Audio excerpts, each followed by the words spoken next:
Jeudi 17 mars 2022, Éric Zemmour était sur le plateau de l'émission politique de France 2, Élysée 2022.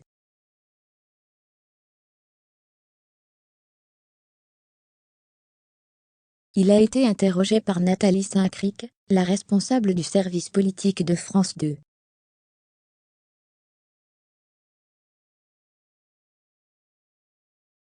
Elle n'a pas hésité à faire une référence à Florent Pagny. À quelques jours du premier tour de l'élection présidentielle, Éric Zemmour était sur le plateau de l'émission politique de France 2, Élysée 2022, jeudi 17 mars 2022.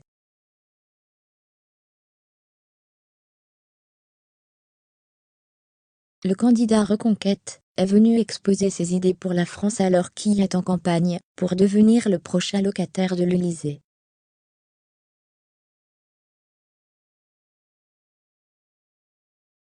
Nathalie Saint-Cric, la responsable du service politique de France 2, est venue l'interroger.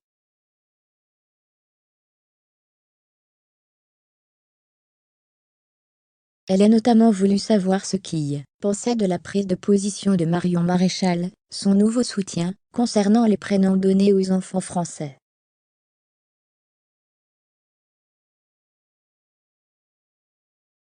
En effet, Éric Zemmour estime que certains prénoms ne sont pas acceptables dans notre société.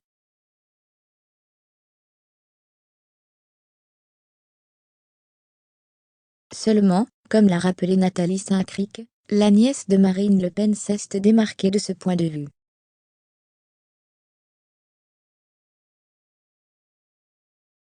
Elle est votre alliée, elle n'est pas ralliée à votre parti, ce qui prouve qu'elle a une liberté de penser comme dirait Florent Pagny, a-t-elle ainsi lancé.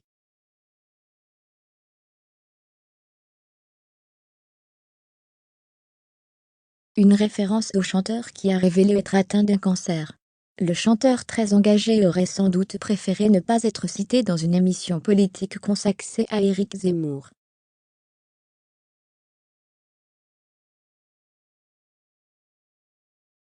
Même s'il a décidé de se mettre en retrait de la vie publique pour se consacrer à lui et se battre contre la maladie, il n'avait pas hésité à rassembler ses forces mardi 8 mars 2022 pour apporter son soutien aux Ukrainiens.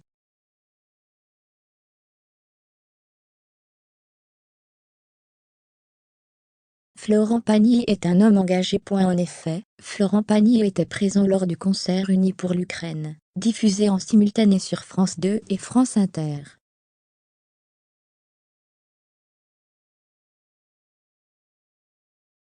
Il a chanté le titre C'est une chanson. Des paroles qui ont pris tout leur sens devant la situation dramatique que vivent les Ukrainiens.